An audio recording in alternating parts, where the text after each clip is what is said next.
Okay, hello YouTube. This is the Klein Reef here with my part 6 on my 29-gallon reef build.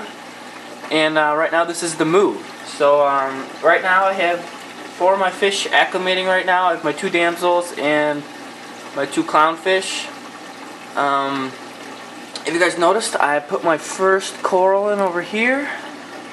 But I'm gonna remove this zenny here and maybe potentially, if I can, save it and glue it onto this rock here.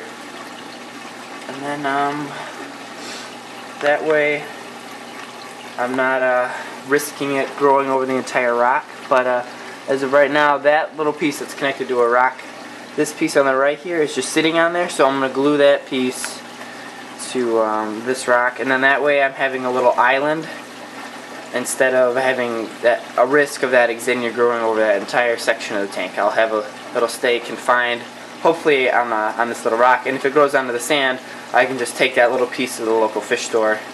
Maybe even, I might, frag it and put it in the 10-gallon if I keep that 10-gallon up and running. Another big change I did is I put another 20 pounds of live sand in. So that at its deepest, it's about 3 inches. It's not leveled out all the way because I like the slopey kind of natural drifting look. But yeah, I will show you guys how I attach my corals. There's a bunch of ways you can do it, but I will show you how I do it. And so stay tuned. I'm going to edit the video right here. Okay guys, the first thing you want to do when you're gluing or attaching your corals is make sure your corals are out of the water for as little time as possible. So right now I have my rock out of the water, which I shouldn't get a lot of dye off because it's rather moist, and I have my coral glue ready to go, so as soon as I bring it out I can start attaching. So I'm going to grab my coral really fast and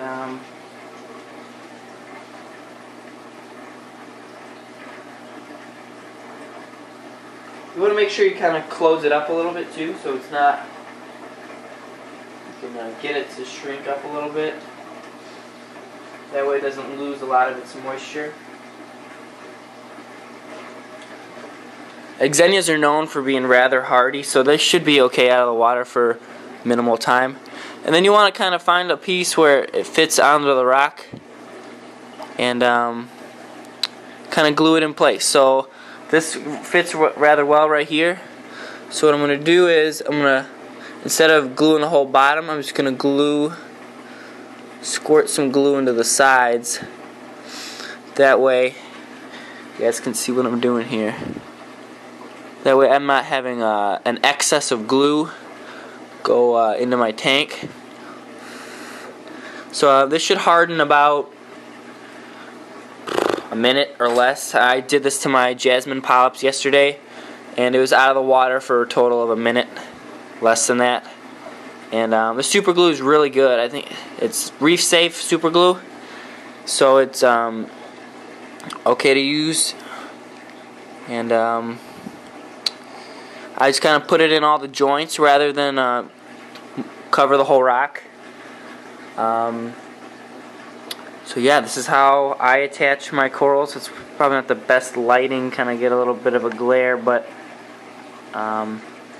instead of covering the whole bottom and the whole rock with super glue, I just kind of do a couple little vantage points with the super glue and attach it that way.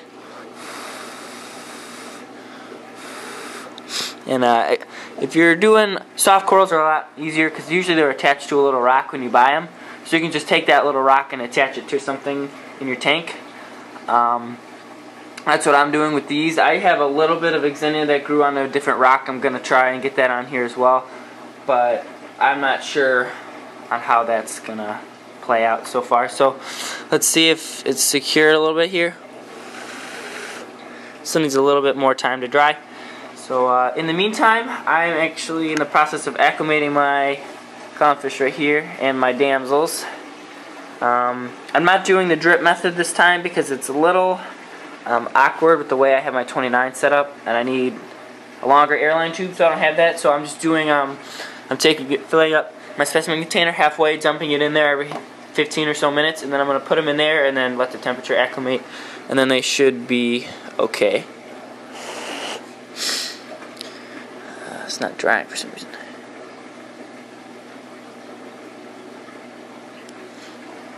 Alright. We're going to let that dry. And, yeah. So the big key to attaching corals to the rock is making sure they're out of the water for the minimal amount of time. So you're putting less stress on them for minimal time. Xenias are really hardy. I mean, I've had them. I had this other half of the Xenia out of the water for a good while, trying to figure out where I wanted to put the piece it's on. So, I mean, they're real hardy and they come back really well. So let's see if it's attached here. It's getting there. And, like I said, these guys, the hardiest coral you can get. Like, I'm pretty sure you could take these corals and without a protein skimmer in. So I'm going to let this guy harden up. I'll edit the video right here and come back when I'm putting it back in the tank. Alright guys, as you can see, my Xenia is fully attached right now. It's doing rather well so far. I mean, it's really hard to kill an Xenia unless you dip it in bleach, so yeah, that's how I attach at least my soft corals. For my ones that have stock, usually I try and find a nice hole and then wedge the putty in there. But the bad thing about the putty is it makes the protein skimmer foam like hell. So I'm trying to avoid the putty at all costs, because this doesn't make the super glue, Reef Safe super glue doesn't make the protein skimmer bubble at all. So yeah, that's how I attached my first coral onto a new rock in the system. Now I'm going to try and get this Xenia that's growing up here off. Maybe move it onto this rock down here. Before this one fully recuperates, I'll bring it back out and try and glue it back on. But yeah, I will be right back when I get everything I have for today moved in, which should just be the clownfish, the Xenia, and I might move my banded or my diamond goby, my banded shrimp over, and I'll let you guys know when that's happening. It'll probably be later in this video if I decide to do it. So I will be right back. Okay guys, as you can see here, I have attached my Xenia to the rock here. Bit of a glare, I can hide the glare with my legs off. So yeah, it's a real easy process. I don't know how gluing the actual soft tissue works to rocks. If that dies, I lost a little bit of Xenia, but it's a weed coral, so it should split in about a day and a half. So it should what I lost will come back in about a day. So my fish are almost done acclimating. I have about 1 more cup of water to go. Usually I do 3 or 4 cups of this water, and it really equalizes the water differences out. So that's almost done. The way I know is I take a little bit of the water from the acclimation cup and dump it into the tank. And if you see the little swirls of differences in concentration, then the water salinity isn't equalized. I just tested it and it's equal, so I'll grab a net and I'll put them in. Give me 1 second.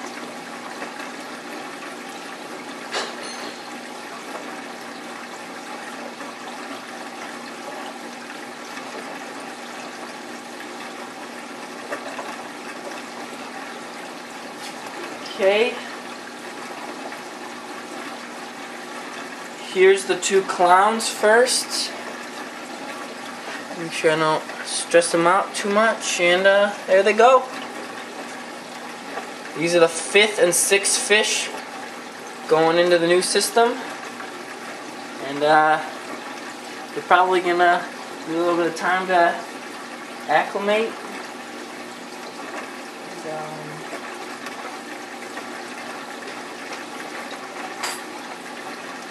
Alright, and next 2 are the damsels, my yellowtail damsels. They're these guys are a little spooked out, but here they go. if I can. Come on, guys. Come on. He doesn't want to leave the net. There he goes. So, yeah, this is my move. Took me about 15 minutes to get these guys to be in moving shape. I know the damsels are real shy when their environment changes, so they'll probably be hiding for a couple days, getting to know their new system before they move around. But the clownfish, they swim around regardless. And, it's pretty early in the morning, which is why my firefish aren't out. But if you guys stay tuned for the rest of this video, I will add in my banded shrimp and my goby. So stay tuned if you want to see them get added. I will be right back. Okay guys, I got my goby out and my banded shrimp out, which I thought were going to be the two hardest things to catch, but actually with only one piece of live rock on my nano, they really weren't that hard to catch. The goby's a bit of a jumper, so I had to kind of anticipate his movements, and my shrimp loves to swim backwards, so I figured that out. Just put the net behind him, spooked him from the front, bam, went straight into the net. I thought it would be a lot harder than it actually was, but if you guys want to take a look, them acclimating, there's you can see the bands on the shrimp there, and then the gobies down here. We'll let these guys acclimate for a little bit and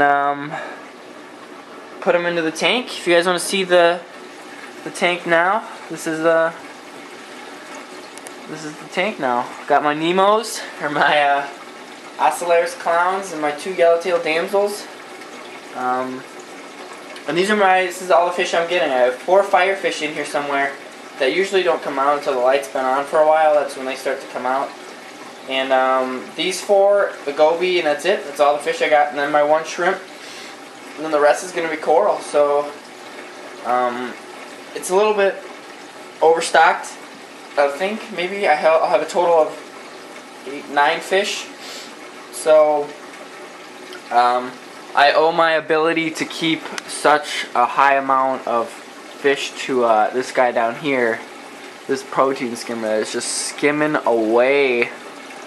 It's starting to kick in now. You guys can tell all those bubbles that are coming out of there. It's coming out of the intake tube, and then very minimal micro bubbles are making it into the refugium.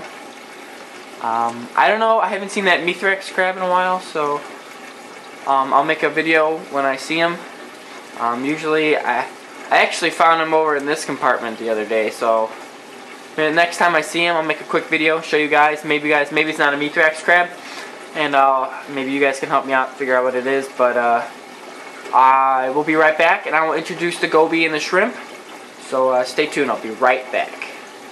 If it's ready or not, then I'm not going to move anything. I might move the daisy star polyps, the torch frog spawn, and the Gynoepora, the flower pot coral. Actually, I have something cool to show you. This feather duster actually lost its tube while we were moving all the rocks around, detaching corals and stuff. It lost its tube, and we were looking at the tubes, and oh, these are empty. And then we found out that the tube used to be over here, and now the little head sprung up right here.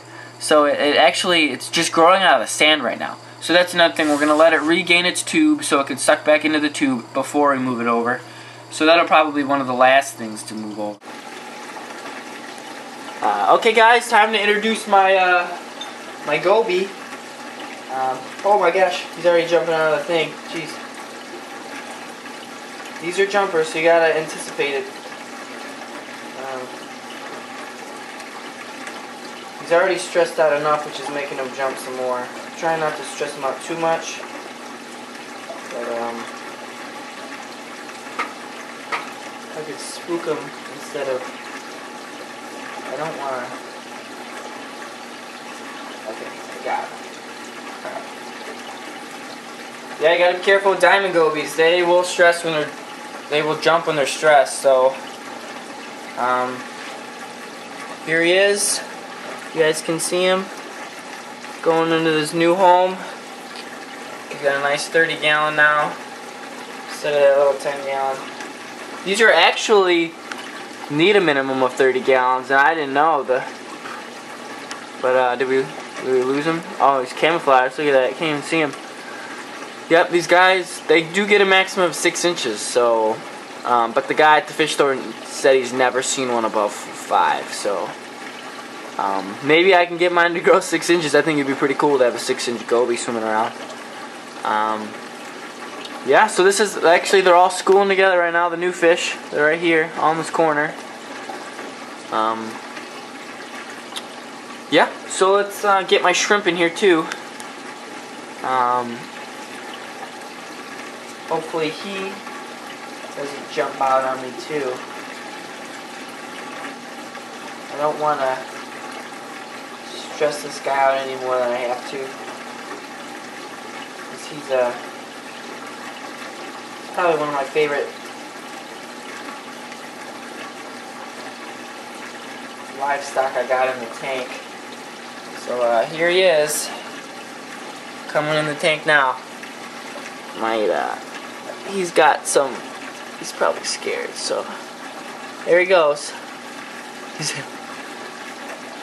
right into the corner with the rest of them. So right now my whole nano livestock is in this one corner. So everybody's over there. I don't know where my firefish are. Usually they're out by now. Yeah, so this is my fish move. I think this is going to wrap it up for this video. Like I said, I'm going to leave some of my corals in there until I know my lights can suffice. Oh, and I mentioned just a couple minutes ago, or in this last section of the video, that this is just my white lights. I'll show you guys my blue lights too. It just bleaches out the color. So this is the white and blue. I don't know if you guys can tell, but this is white and blue. And well, this is probably what I will not be making videos with. Almost I could be leaving it like this when I make videos, because you can see the colors of things instead of just a big mass of blue. So yeah. That being said, I'm going to wrap this video up. It's been real fragmented, but yeah. So I'll let you guys know how these guys get acclimated, and I will see you guys later.